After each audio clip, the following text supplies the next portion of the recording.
EPFO உள்ளிட்ட துறைகளின் ஓய்வூதியதாரர்களுக்கான digital ஆயுள் சான்றிதழ் சேவை இன்று அதிகாரப்பூர்வமாக தொடங்கப்பட்டுள்ளது. மத்திய அறிவியல் மற்றும் தொழில்நுட்பத்துறை இணையமைச்சர் டாக்டர் ஜிதேந்திர சிங் இன்று நாடு தழுவிய டிஜிட்டல் ஆயுள் சான்றிதழ் பிரச்சாரம் 4.0வை அதிகாரப்பூர்வமாக தொடங்கி வைத்தார்.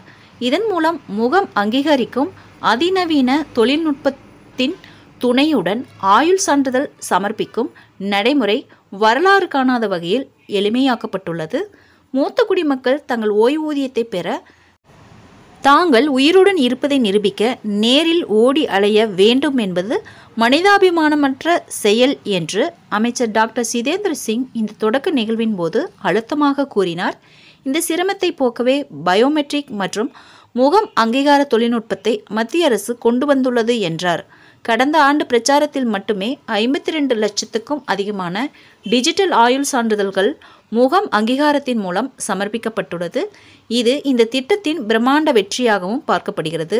நவம்பர் 1 முதல் 30 வரை நடைபெறும் இந்த பிரச்சாரம் 4.0 இந்த முறை 2 கோடி டிஜிட்டல் ஆயுள் சான்றிதழ்களை பதிவு செய்ய இலக்கு நிர்ணயித்துள்ளது. முதல் 4 நாட்களிலேயே 55 லட்சத்துக்கும் அதிகமான சான்றிதழ்கள் பதிவு செய்யப்பட்டு இலக்கை நோக்கி மின்னல் வேகத்தில் செல்கிறது. நாடு முழுவதும் 2000க்கும் மேற்பட்ட மாவட்டங்களில் 2500 முகாம்கள் அமைக்கப்பட்டுள்ளன.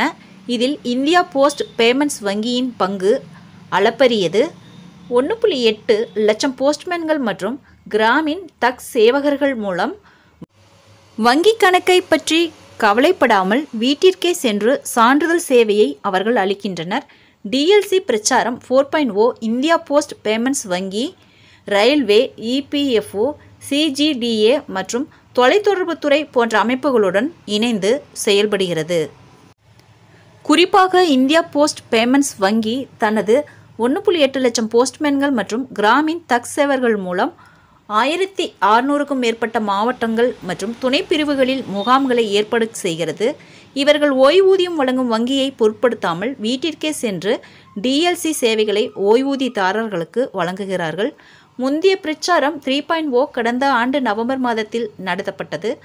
அப்போது 845 மாவட்டங்கள் மற்றும் நகரங்களில் உள்ள 1984 இடங்களில் முகாம்கள் நடத்தப்பட்டு மொத்தம் 1.62 கோடி டிஎல்சிகள் உருவாக்கப்பட்டன. இதில் மத்திய அரசு ஓய்வூதியதாரர்களிடமிருந்து மட்டும் 49.78 லட்சம் டிஎல்சிகள் சமர்ப்பிக்கப்பட்டன.